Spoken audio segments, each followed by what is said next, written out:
Thanks very much for joining us on India Business Hour. I'm Shireen Bhan. The top story this evening, global ratings agency Moody's has downgraded India's credit rating and has maintained a negative outlook. From B-AA2, Moody's has now got a Baa3 rating for India and has maintained this negative outlook. In 2017, Moody's had upgraded India, and the statement claims that the upgrade was based on the expectation of key reforms, which it now says have not materialized. Moody's also makes it clear that the action is not driven by the impact of the COVID pandemic. The statement says, and I quote, "The pandemic amplifies India's vulnerabilities in India's credit profile that were present and building prior to the shock, and which motivated the assignment of a negative outlook last year." End of quote. Lata joins us now with more on this and how we should read this development. Lata, this Moody's downgrade, while sentimental negative, in a sense, it basically is now putting us on par with where Fitch and S&P already have us.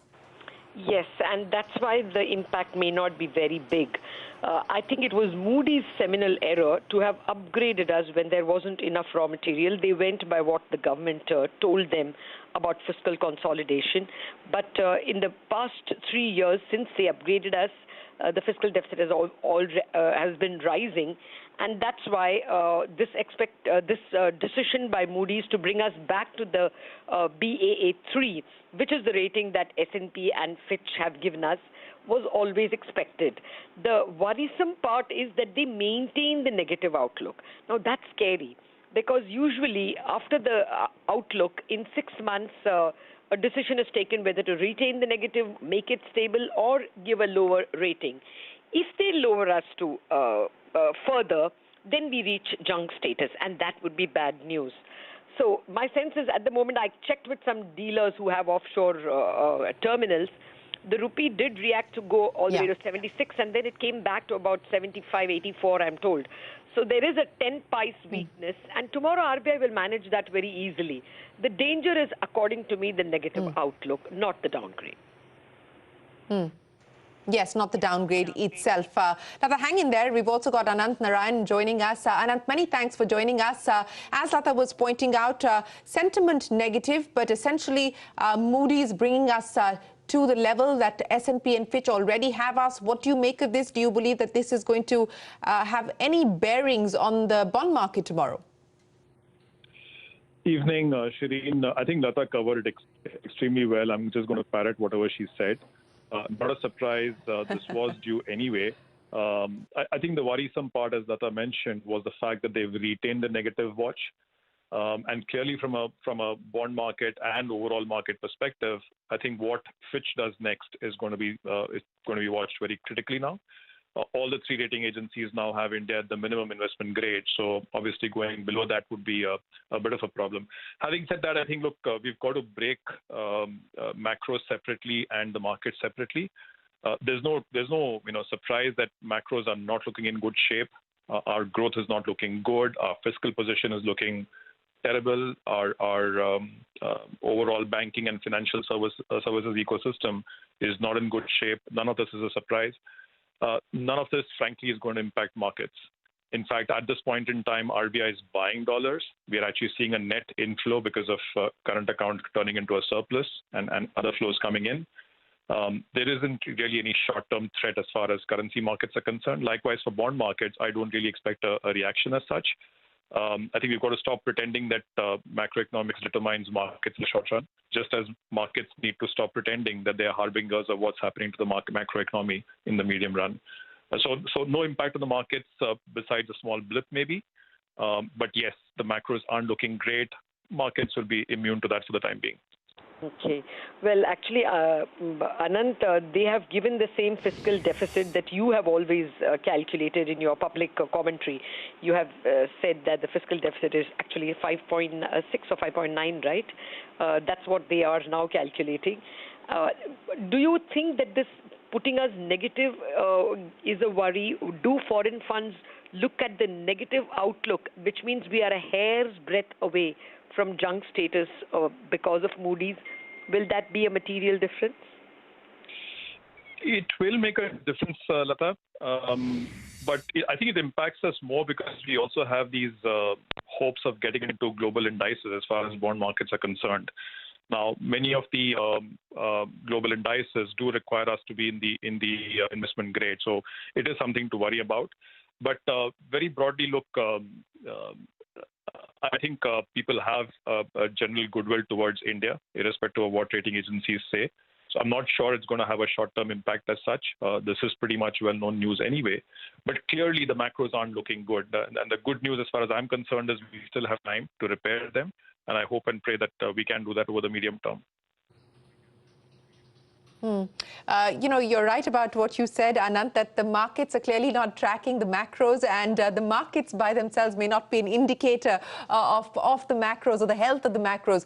But, on this issue and the commentary that's coming in from Moody's, Anant, saying that while this is happening in the context of the pandemic, the downgrade itself is not on account of the pandemic. It's on account of an already vulnerable economy. And I think that was visible even, if we look at the GDP print for FY20. What is it that you believe will now need to be the order of the day in terms of more government or RBI action in light of this? I think, Shireen, it's not pleasant to listen to, but I think it's a fair comment. The fact is our economy was not in good shape even before COVID-19 hit us. Now, the way I see the macros developing, Shireen, it's not looking good at all at multiple levels. I see growth for FY21 at -5 to -6%, so a contraction. I see the fiscal deficit, by the way, between center and state going up to over 14% of GDP, which is a humongous number. More worryingly, I see the potential non-performing assets of banks and non-bank finance companies heading up to very, very high levels, maybe 18 to 20% of advances. Now, mind you, all these are, obviously changing very dramatically, and it's a very tough time to make any kind of estimates, but things aren't looking good at all. Now, here is the good news, Shireen. While things look terrible and a lot of it has been factored in, there are still ways out. Every single problem that we face has a solution.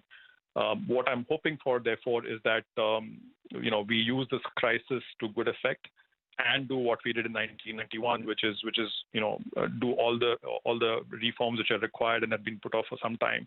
The way I would start with it is actually start with cleansing the financial services ecosystem. It's not easy, but it can be done. We have to take steps to make sure that it is in a shape to fund our growth story all over again. It will be a long and arduous path. Maybe we require a bad bank. Maybe we require recapitalization. Maybe we require addressing several sectoral issues in power, real estate, etc. And we'll require market and governance reform, but it can be done. Second, the Prime Minister Modi talked about reforms and bringing in supply chains and, reforms of the 4Ls, etc. That's absolutely the way to go. Eventually, we will need jobs and output. For the last 2 decades, we've struggled with jobless growth. We've not created enough jobs, and some of the metrics around demographics are terrible. As long as we can create jobs and growth, frankly, we can pay our way out of any kind of trouble. So it doesn't matter if our debt to GDP goes to 85% of GDP, as Moody says it could. If we can create jobs, we can have a virtuous cycle which can pay for every print and spend that we do right now. As long as, therefore, we are first of all, of course, we've got to handle the pandemic. I mean, it's an uncertain situation. You can't create jobs at this point in time. But eventually, when the pandemic is over, I am hoping that we create the conditions for, ease of doing investments, leading up to jobs. And that leads in turn to a virtuous cycle of consumption and investment and more jobs being created. That's the only way out, to be honest. Look, I think we have tremendous promise even now. Things are looking bleak. The whole world will look at us and say our macros aren't looking great. But the good news, I think, is we still have a way out. As long as the folks in Delhi and in Mumbai can come together, take a long, hard look and do all the hard things required to create jobs and output. Okay. Well, we have Kaushik Das, the Chief India Economist at Deutsche Bank, with us. Kaushik, Moody's has brought us to the same rating as S&P and Fitch, but with the addition that the outlook is negative. What will markets do tomorrow? Lata, this is not very surprising for markets because all of us expected that if some rating downgrade has to happen, it will happen from Moody's because they were one level higher than S&P and Fitch. So this was priced in by the market for some time. There would be some bit of, volatility in the next couple of days maybe, but, this is not something which is completely unexpected. What is unexpected, though, as you summarized very nicely, is that why have they kept the outlook negative, where they could have put it at stable with the downgrade. Now Moody's look more aggressive than S&P and Fitch because they have a stable outlook. And as Anant mentioned, that we have to see whether now Fitch or S&P also downgrades the outlook to negative or not. Now, a couple of things are a bit surprising in the sense that Moody's, I think, in their statement has said that this is not due to COVID-19 and this is due to fiscal anyway, which would have worsened even before that. I would have expected them to say that this downgrade is more a reflection of the adverse impact due to COVID-19, so that's a surprise for me. The other thing which is positive is that you've seen Moody's has put a growth forecast of 8.7% in FY22, which means your nominal GDP growth will be 11 to 12% if they're correct. And even if you take a conservative view, nominal GDP growth will move up to at least 10% next year, even with a 6% real GDP growth. So your debt GDP, from wherever it goes up to in this year, say 80, 81% or 84% as Moody's put it, it will not kind of worsen further from next year. And therefore, the reason for the incremental downgrade doesn't arise because by next year you'll see India's growth improving. And as Anant mentioned, that India is trying to get into global bond indices. So markets will be more forward-looking rather than this backward-looking kind of action. And we expect flows to continue in FY22 when the index inclusion happens. Now, in between, there would be definitely volatility, and that is already priced in by the market. And you can see that the term premium is already on the higher side with 10-year GSEC, sitting at a higher rate compared to the policy rate or reverse repo rate. Kaushik, as you pointed out that this is not entirely unexpected and the markets were anticipating that if a rating agency had to act, it would probably be Moody's because it was a notch higher than S&P and Fitch. What, if any, is the chatter that you're picking up on the likelihood of S&P and Fitch moving? See, normally Fitch, does their review in May or June. So we have seen there's no definite timeline as such, but we have seen in the past that May or June is when Fitch announces their ratings action. Whether they affirm it or they change it, it's normally in May and June, and S&P does it in November, December. So now the point is that whether they want to wait for more time to see at least the April-June GDP data, which would be, obviously negative, just to see what is the incremental impact, and then take a call after that because there's so much volatility and, uncertainty at this stage. Does it make sense to do anything right now? Or take a more informed decision once you get the April-June data by the end of August, and then probably September, October, you see some kind of reaction from them. But if I had to, take a guess between the two, I think Fitch would be earlier than S&P, just going by their, past whatever record of announcing their measures. So the other thing which I would like to point out, it's a bit unfair. It's a bit unfair with the downgrade in the sense that, these rating agencies keep on saying that what is more important is to get growth back. And unless you do any fiscal measures, you're not going to get growth back. So it's a chicken and egg story that if you try to support through fiscal, then you would get downgraded, but you also need growth to get the fiscal debt GDP down. So that's the whole dilemma. Yes, that dilemma did weigh on the minds of policymakers is what we're given to understand as well. Kaushik Das and Anant, many thanks for joining us and taking us through what you made of Moody's decision to downgrade India. But as we've been pointing out through the course of this evening, that this is sentiment negative. Moody's was a notch higher than S&P and Fitch. What they've now done is bring us back to the level of S&P and Fitch. So beyond sentiment negative, perhaps this is not going to move the needle much when it comes to the bond or the stock markets. We are going to take a break, but when we return, after 68 days of a lockdown, India starts to open up again. More when we return. Lockdown 4.0 is over and India has entered what it calls Unlock Phase 1. Here are some of the key developments that are taking place. After 68 days of the lockdown, India is gradually opening up again. Home Ministry has announced a 3-phase plan to ease restrictions, but states have come up with their own additions to the guidelines. Maharashtra's new guidelines for cities like Mumbai and Pune include allowing self-employed electricians and plumbers to get back to work, government offices to function at 15% strength, from the 5th of June, all markets, market areas and shops will be allowed to reopen with riders. And in phase 3, all private offices can start operating with up to 10% strength. Shopping malls, hotels, restaurants and other hospitality businesses will remain prohibited across the state till the 30th of June.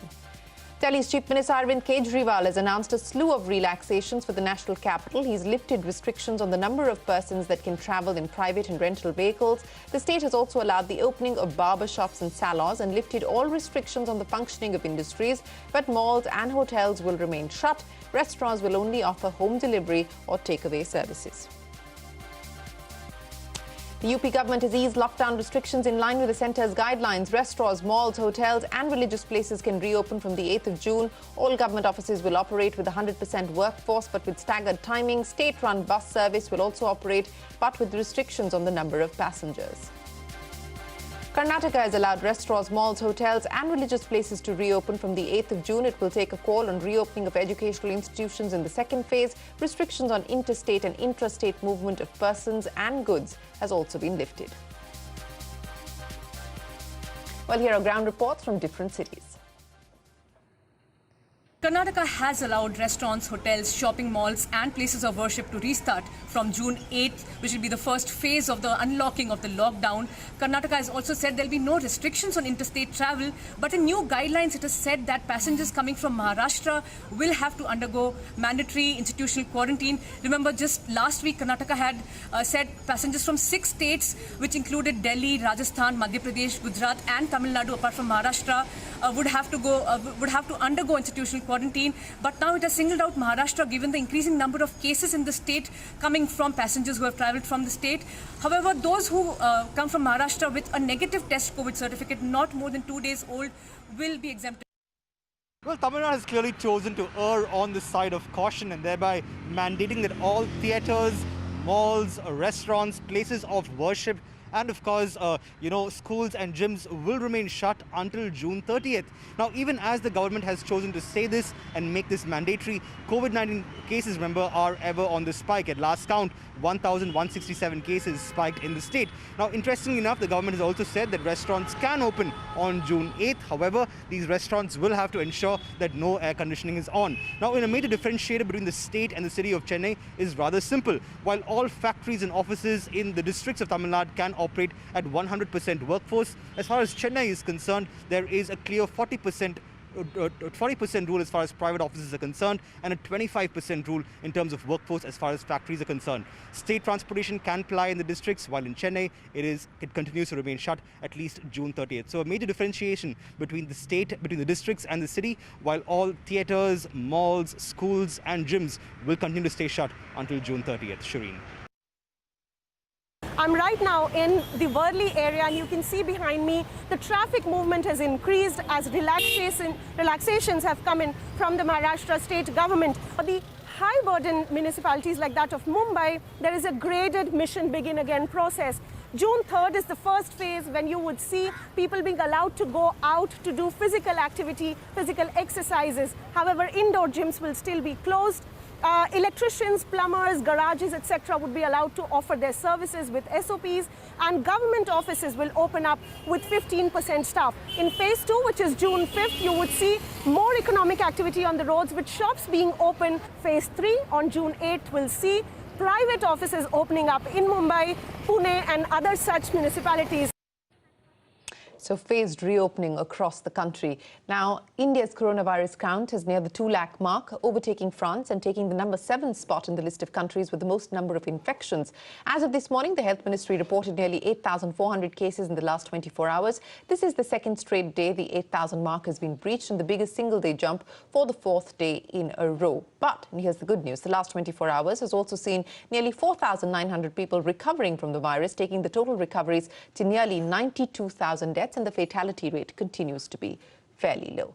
The mega 53,000 crore rupee rights issue has seen strong demand for Reliance as of 5 o'clock this evening. The issue has been oversubscribed and there are still 2 days to go for the issue to close. Bids have been received for over 46 crore shares against the 42.26 crore shares on offer. Experts believe this number is expected to rise further since generally HNIs and institutional investors bid actively in the last days of an issue. So that's the Reliance rights issue, oversubscribed with 2 more days to go. With that, it is time for us to wrap up this edition of India Business Hour. Thanks very much for watching. Do stay tuned to CNBC TV 18. The news will continue.